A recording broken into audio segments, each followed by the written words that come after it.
Hello friends, welcome to Kamlesh education hub. Myself Sheetal Sangwan. आज का जो ये लेक्चर है इसमें हम एचएस का जो सबसे मोस्ट इम्पोर्टेंट सब्जेक्ट ज्योग्राफी के बारे में कुछ इम्पोर्टेंट फैक्ट जानेंगे। लास्ट ईयर का आपने एचएस का एग्जाम देखा ही होगा, उसमें जो सबसे ज़्यादा जो वेटेज है वो ज्योग्राफी के सब्जेक्ट को दिया गया था। सबसे पहले कि हम जब सिविल सर्विस एग्जामिनेशन की जब तैयारी करते हैं उसके लिए हमें ज्योग्राफी में कौन कौन सी बुक्स हमें पढ़नी चाहिए, सबसे पहले वो हम देखेंगे कि ज्योग्राफी के लिए बुक्स हमें कौन कौन सी पढ़नी चाहिए। सबसे पहले हमें class 6 to 10th old NCERT हमें पढ़नी चाहिए। क्लास 6 to 10th की ओल्ड एनसीईआरटी से हम अपना जो बेस है वो क्लियर करेंगे। Then class 11 and 12 new NCERT.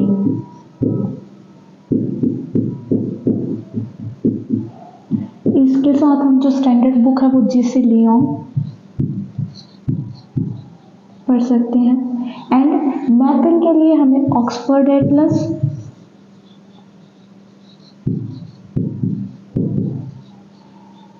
या फिर ओरिएंट ब्लैक्समैन एटलस भी यूज कर सकते हैं।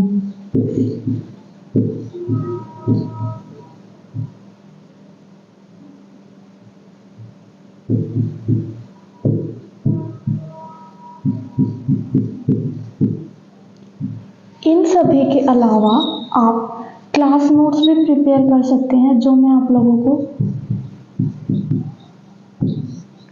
क्लास में पढ़ाऊंगी वो आप लोग प्रिपेयर कर सकते हैं। आपका जो ज्योग्राफी का जो सब सिलेबस है वो सारा मैं ही कंप्लीट करवाऊंगी। उसके बाद कि जो ज्योग्राफी का सिलेबस क्या है, भी एचएस के एग्जाम में क्या क्या सिलेबस आता है ज्योग्राफी का, वो मैं आप लोगों को बताऊंगी। सबसे पहले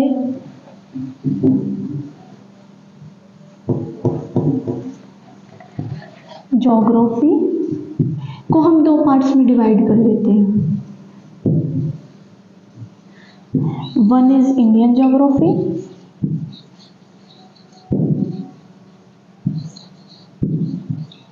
and second is world geography. Indian geography के अंदर हम फिजिकल ज्योग्राफी,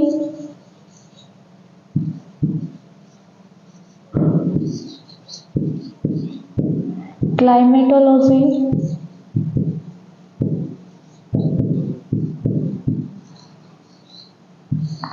ओशियनोग्राफी,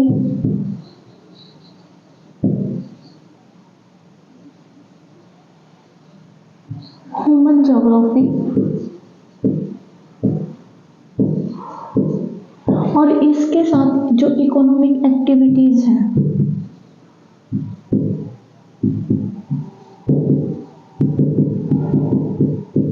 उसके बारे में हम सब पढ़ेंगे। सबसे पहले बात आती है कि फिजिकल ज्योग्राफी में क्या क्या आता है।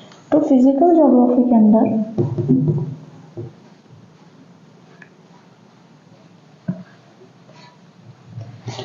इन फिजिकल ज्योग्राफी हम लोग पढ़ेंगे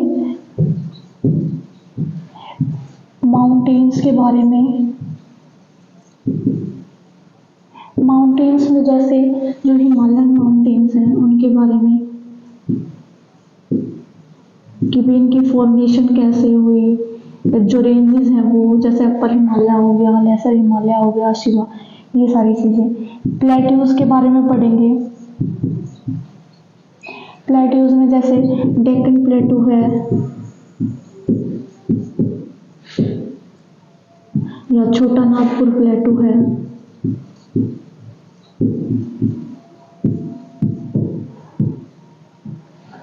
उसके बाद हम प्लेन्स के बारे में भी पढ़ेंगे। प्लेन्स में क्या है कि नदर्न प्लेन्स जैसे कि, ठीक है। इसके बाद सोइल्स। सोइल के अंदर क्या है कि सोइल के अंदर हम पढ़ेंगे कि भाई सोइल की फॉर्मेशन कैसे हुई, कौन कौन से फैक्टर्स रिस्पॉन्सिबल है सोइल की फॉर्मेशन के लिए। जैसे कि हम रिलीफ फीचर्स,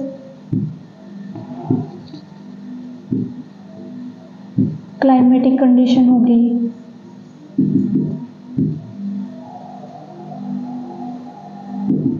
नेचुरल वेजिटेशन हो गया इंडिया का जो है, इसमें जैसे कि रिलीफ फीचर्स है। रिलीफ फीचर्स कैसे सोइल की फॉर्मेशन को इफेक्ट करते हैं, या तो उसमें देखो, अगर स्टीप स्लोप है तो जो सोइल का जो डिपोजिशन है, जो सिल्ट का डिपोजिशन है वो नहीं होगा, तो इससे क्या होगा, इसमें सोइल इरोजन को ये प्रमोट करता है। अगर स्लोप जेंटल स्लोप है तो ये क्या करता है, डिपोजिशन ऑफ सिल्ट। जैसे कि आपको एग्जांपल दें, जो नदर्न प्लेन्स है, ठीक है, वो क्लाइमेटिक कंडीशन के अंदर क्या हो जाता है, क्लाइमेटिक कंडीशन में भी दो फैक्टर्स होते हैं, या तो टेम्परेचर और एक होता है रेनफॉल। अगर टेम्परेचर भी हाई है, रेनफॉल भी हैवी है, तो ये दोनों करेंगे लेटराइटिक सोइल, लेटराइट सोइल। तो ऐसे जो इंडिया में बहुत सारी soil present, different types of soil हमें मिलती हैं, जैसे कि एल्यूवियल सोइल मिल गया, रेड सोइल मिल गई, लेटराइट सोइल मिल गई, ब्लैक सोइल। ये सब चीज़ें हम फिजिकल ज्योग्राफी के अंदर पढ़ेंगे। उसके बाद बात आती है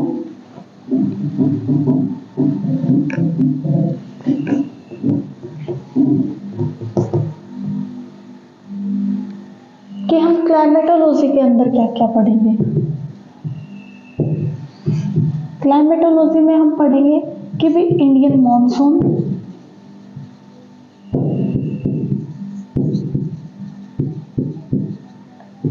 फ्लड्स के बारे में, ड्रॉट्स के बारे में। इंडियन मॉनसून में जैसे ऑनसेट ऑफ मॉनसून हो गया,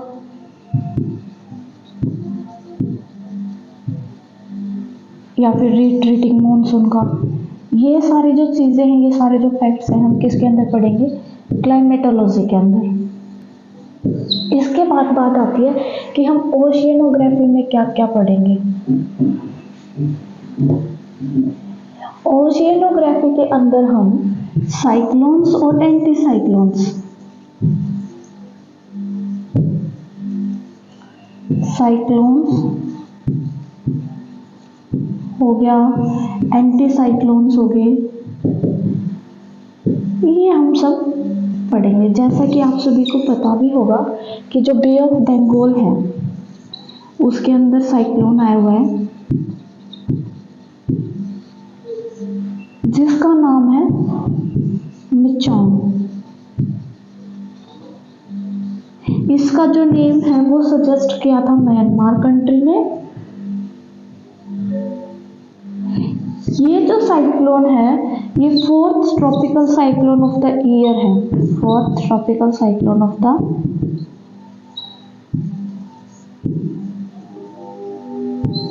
जो मिचांग साइक्लोन है, जैसे कि मैं आपको मैप के ऊपर लोकेट करके दिखाती हूँ कि भी ये इंडिया का मैप है, ठीक है। तो यहाँ पे हो गया तमिलनाडु, आंध्रा, उड़ीसा, ठीक है। तो इसकी जो लोकेशन है वो है कि भी ये जो है तमिलनाडु को भी इफेक्ट किया, आंध्रा को भी, उड़ीसा के अंदर भी बहुत हैवी रेनफॉल हुई है, ठीक है। सबसे ज़्यादा जो इफेक्ट किया है उसने जो चेन्नई का जो है, जो रीजन है, उसको इसमें बहुत ज़्यादा इफेक्ट किया। इसकी जो स्पीड है वो 90 to 100 किलोमीटर पर आवर है, तो इसलिए इसको जो डाला है वो सेवियर साइक्लोनिक स्टॉर्म की कैटेगरी में डाल दिया गया है, ठीक है। तो ऐसे जो है किस कहाँ पे क्या साइक्लोन आया है, साइक्लोन्स होते क्या है, एंटी साइक्लोन, ये सारी चीज़ें हम किसके अंदर, ओशियनोग्राफी के अंदर पढ़ेंगे।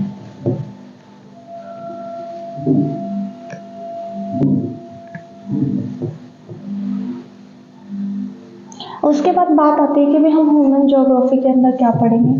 तो ह्यूमन ज्योग्राफी के अंदर हम पढ़ेंगे कि भाई सेक्स रेशियो क्या होता है। सेक्स रेशियो का मतलब आपको पता भी होगा दैट कि नंबर ऑफ फीमेल्स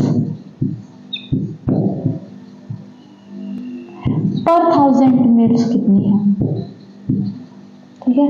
इसके साथ हम पॉपुलेशन डेंसिटी भी पढ़ेंगे।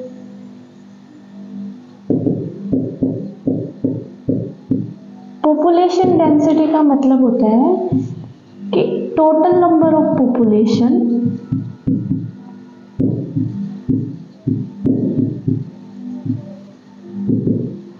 पर स्क्वायर किलोमीटर ऑफ लैंड पे कितनी रह रही है,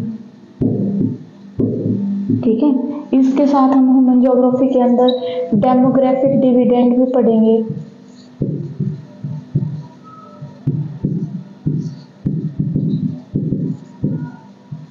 लिटरेसी और माइग्रेशन जो इंडिया के अंदर हो रहा है वो भी, ये सारी चीजें जो है फ्राइडे एंड सैटरडे इस दिनों में हम अपनी कोशिश करेंगे कि एनसीईआरटी को कंप्लीट कर लें। संडे को कोई क्लास नहीं होगी, आप अपना रिवीजन कीजिए, नो क्लास, ठीक है। आपको जो मेरी वीडियो जो है वो शाम को 7 बजे तक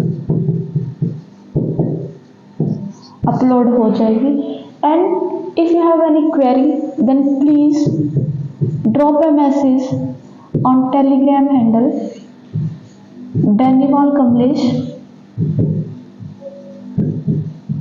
Danival Kamlesh for you, ठीक है। अगर आपको मेरी वीडियो पसंद आई हो please like share and subscribe. Thanks for watching my video.